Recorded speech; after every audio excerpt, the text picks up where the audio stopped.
ಇಬ್ರಿಯರಿಗೆ ಬರೆದಂಥ ಪತ್ರಿಕೆ 11ನೇ ಅಧ್ಯಾಯ 7ನೆಯ ವಾಕ್ಯ.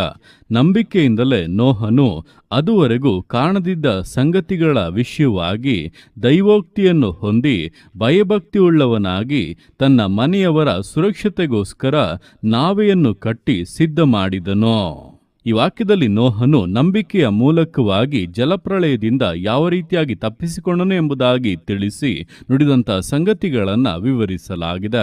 ನೋಡುವಂಥ ಸಮಯದಲ್ಲಿ ಇಲ್ಲಿ ನೋಹನ ನಂಬಿಕೆಯ ವಿಷಯವಾಗಿ ತಿಳಿಸುತ್ತಾ ಅವನು ಅದುವರೆಗೂ ಕಾಣದಿದ್ದ ಸಂಗತಿಗಳ ವಿಷಯವಾಗಿ ದೈವೋಕ್ತಿಯನ್ನು ಹೊಂದಿ ಭಯಭಕ್ತಿಯುಳ್ಳವನಾಗಿ ತನ್ನ ಮನೆಯವರ ಸುರಕ್ಷತೆಗೋಸ್ಕರ ನಾವೆಯನ್ನು ಕಟ್ಟಿ ಸಿದ್ಧ ಮಾಡಿದನು ಎಂಬುದಾಗಿ ಸ್ಪಷ್ಟವಾಗಿ ಹೇಳಲ್ಪಡುತ್ತಾ ಇದೆ. ಅಂದರೆ ಅದುವರೆಗೂ ಕೂಡ ಮಳೆ ಬಂದಂತ ಅದು ಕೂಡ ಇಡೀ ಭೂಮಿಯಲ್ಲಿ ಒಂದೇ ಸಮಯದಲ್ಲಿ 40 ದಿನಗಳು ಎಡಬಿಡದೆ ಮಳೆ ಬಂದಂತ ಒಂದು ಸಂಗತಿ ನಡೆದೇ ಇಲ್ಲ. ನೋಹನು ಅಂತ ಒಂದು ಸಂಗತಿಯನ್ನು ಕೇಳಿಯೂ ಕೂಡ ಇಲ್ಲ. ಆದ್ದರಿಂದ ನೋಹನಿಗೆ ಆ ಒಂದು ದೈವೋಕ್ತಿಯು ಸಿಗುವಾಗ ಅವನು ಕಲ್ಪನೆ ಕೂಡ ಮಾಡಿಕೊಳ್ಳಲಾಗದೇ ಇರುವಂತ ಒಂದನ್ನ ಅವನು ಹೊಂದುತ್ತಾ ಇದ್ದಾನೆ. ಆದರೂ ಕೂಡ ನಂಬಿಕೆಯಲ್ಲಿ ಸ್ವಲ್ಪವೂ ಕೂಡ ಹಿಂಜಾರದೆ ತನ್ನ ಜ್ಞಾನವನ್ನಲ್ಲ, ತನ್ನ ಕಣ್ಣುಗಳು ಕಾಣುವಂಥದ್ದನ್ನಲ್ಲ, ಬದಲಾಗಿ ದೇವರು ಹೇಳಿದಂಥ ಮಾತುಗಳನ್ನು ನಂಬಿ ಅದನ್ನು ಸ್ಪಷ್ಟವಾಗಿ ಸ್ವೀಕರಿಸಿಕೊಂಡು ವಿಧೇಯನಾಗುತ್ತಾ ಇದ್ದಾನೆ. ಅದರ ಮೂಲಕವೇ ಅವನವನ ಕುಟುಂಬವು ಸುರಕ್ಷಿತವಾಗಿ ಆ ಜಲಪ್ರಳಯದಿಂದ ಪಾರಾಗುವಂತೆ ವಿಷಯಗಳು ನಡೆದವು. ಇದೇ ಪ್ರಕಾರವಾಗಿ ದಿವಸಗಳ ನಮ್ಮ ಜೀವಿತಗಳಲ್ಲಿ ಕೂಡ ನಾವು ದೇವರಿಂದ ಏನಾದರೂ ಕೇಳುವಾಗೆಲ್ಲ ಹೊಂದುವಾಗ ನಾವು ನೋಡಿದ್ದನ್ನ, ನಮಗೆ ಅರ್ಥವಾದದನ್ನ, ನಮಗೆ ತಿಳಿದಿರುವುದನ್ನು ನಾವು ಕೇಳಿ ಹೊಂದುವಂಥದ್ದಲ್ಲ. ಆ ರೀತಿಯಾಗಿ ಹೊಂದುವಾಗ ಅದರಲ್ಲಿ ಏನು ವಿಶೇಷತೆಯನ್ನ ಅನುಭವಿಸಕ್ಕೆ ನಮ್ಮಿಂದ ಸಾಧ್ಯವಾಗುವುದಿಲ್ಲ. ದೇವರ ಚಿತ್ತ ಏನಿದೆ, ದೇವರ ಆಗ್ರಹ ಏನಿದೆ, ದೇವರ ಯೋಚನೆಗಳೇನಿದೆ ಅದನ್ನು ನಾವು ಸ್ಪಷ್ಟವಾಗಿ ಕೇಳಿ ಹೊಂದುವಾಗಲೇ ಅದರಲ್ಲಿ ನಾವು ಶ್ರೇಷ್ಠತೆಗಳನ್ನ ಅನುಭವಿಸಬಹುದಾಗಿದೆ. ಕೆಲವೊಮ್ಮೆ ಅದು ನಮಗೆ ಅರ್ಥವಾಗದೇ ಇದ್ದರೂ, ನಮ್ಮ ಕೈಗೆ ಎಟುಕದೇ ಇದ್ದರೂ, ಅದುವರೆಗೂ ನಾವು ತಿಳಿಯದೇ ಇರುವಂತಹ ವಿಷಯಗಳಾಗಿದ್ದರೂ ಕೂಡ ದೇವರಿಂದ ಬರುವಂತ ದೈವೋಕ್ತಿಗಳನ್ನು ಹಾಗೆ ಸ್ವೀಕರಿಸಿಕೊಂಡು ಅದು ನೆರವೇರೋದಕ್ಕೆ ಬೇಕಂತ ವಿಧೇಯತೆಯನ್ನ ತೋರಿಸುವುದಾದರೆ ಅದರ ಮೂಲಕವೇ ಜೀವಿತವೇ ಬದಲಾಗುವಂತ ಅದ್ಭುತ ಕಾರ್ಯಗಳು, ವಿಶೇಷವಾದಂತ ಸುರಕ್ಷತೆಯ ಕಾರ್ಯಗಳು ನಡೆಯುವಂಥದ್ದು, ದೇವರ ಮಹಿಮೆಯನ್ನ ಅನುಭವಿಸುವುದಕ್ಕೆ ಸಾಧ್ಯವಾಗುವಂಥದ್ದು.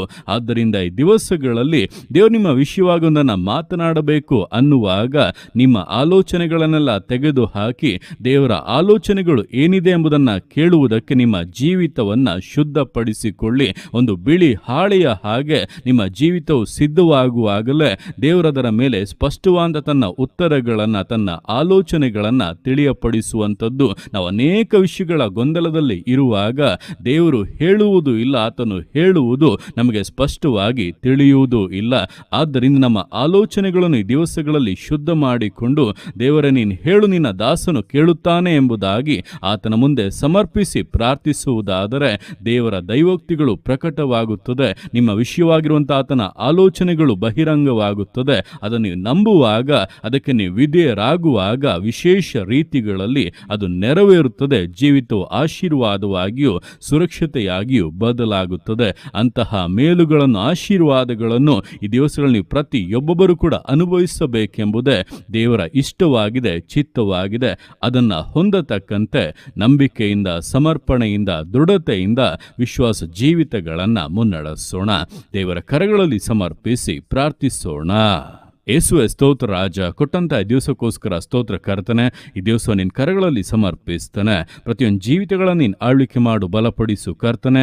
ಹೌದಪ್ಪ, ದಿವಸಗಳಲ್ಲಿ ನೋಹನಿಗೆ ಅಪ್ಪ ಹೇಳಿದಂಥ ವಿಷಯಗಳು ಅವನು ತಿಳಿಯದೇ ಇದ್ದರೂ ಕೂಡ ಅವನಿಗೆ ಸಿಕ್ಕಿದಂಥ ದೈವೋಕ್ತಿಯನ್ನು ಭಯಭಕ್ತಿಯಿಂದ ಅಪ್ಪ ಅನುಸರಿಸುವವನಾಗಿ ನಾವೇನು ಕಟ್ಟಿದ್ದರ ನಿಮಿತ್ತವಾಗಿ ಅವನ ಕುಟುಂಬವು ಆ ದಿವಸಗಳಲ್ಲಿ ಸುರಕ್ಷಿತವಾಗಿ ಕಾದು ಕಾಪಾಡಲ್ಪಟ್ಟಂತೆ ಈ ದಿವಸಗಳಲ್ಲಪ್ಪ ನಮ್ಮ ಜೀವಿತಗಳಲ್ಲಿ ಕೂಡ ನೀನು ನುಡಿಯುವಂಥ ಸಂಗತಿಗಳನ್ನು ಕೇಳುವುದಕ್ಕೆ ಮೊದಲನೇದಾಗಿ ನಮ್ಮ ಆಲೋಚನೆಗಳನ್ನಪ್ಪ ಶುದ್ಧೀಕರಿಸಿಕೊಂಡು ಒಂದು ಸ್ಥಿರತೆಯಿಂದ ಕಾಯುವುದಕ್ಕೆ ಪ್ರತಿಯೊಬ್ಬರಿಗೂ ಸಹಾಯ ಮಾಡು. ನಮಗೆ ತಿಳಿಯದೇ ಇರುವಂಥ, ನಮ್ಮ ಕೈಗೆ ಎಟುಕದೇ ಇರುವಂಥ, ನಾವು ಅರಿಯದೇ ಇರುವಂಥ ಸಂಗತಿಗಳನ್ನು ಕೂಡ ನೀನು ಪ್ರಕಟಿಸುವುದಕ್ಕೆ ಯೋಗ್ಯವಾದಂಥ ಜೀವಿತಗಳಾಗಿ ಅಪ್ಪ ನಮ್ಮನ್ನು ಮಾರ್ಪಡಿಸಬೇಕೆಂದು ಪ್ರಾರ್ಥಿಸ್ತಾ ಇದ್ದಾನೆ. ನೀನು ತಿಳಿಸು ಕರ್ತ, ನಿನ್ನ ದಾಸರಾದಂಥ ನಾವು ಕೇಳುತ್ತೇವೆ, ಅದಕ್ಕೆ ವಿಧೇಯರಾಗುತ್ತೇವೆ. ನಿನ್ನ ಆಲೋಚನೆಗಳು, ನಿನ್ನ ಆಗ್ರಹಗಳು, ನಿನ್ನ ಆಶೀರ್ವಾದಗಳು ನಮ್ಮ ಜೀವಿತಗಳಲ್ಲಿ ನೆರವೇರಲಿ. ವಿಶೇಷವಾಗಿ ಘನಪಡಿಸು ಕರ್ತನೆ. ವಿಶೇಷ ಸಾಮರ್ಥ್ಯಗಳನ್ನು, ಬಲವನ್ನು, ಕೃಪೆಯನ್ನು ಜೀವಿತಗಳಿಗೆ ಅನುಗ್ರಹಿಸಿ ನಿನ್ನ ಉದ್ದೇಶಗಳನ್ನು ಪರಿಪೂರ್ಣತೆಗೆ ತೆಗೆದುಕೊಂಡು ಬರಬೇಕೆಂದು ಪ್ರಾರ್ಥಿಸ್ತಾ ಇದ್ದಾನೆ. ಆರೋಗ್ಯವನ್ನು, ಬಲವನ್ನು, ಗರ್ಭಫಲವನ್ನು, ಸಕಲ ಸಂಪೂರ್ಣತೆ, ಶ್ರೇಷ್ಠತೆಗಳನ್ನು ಅಪ್ಪ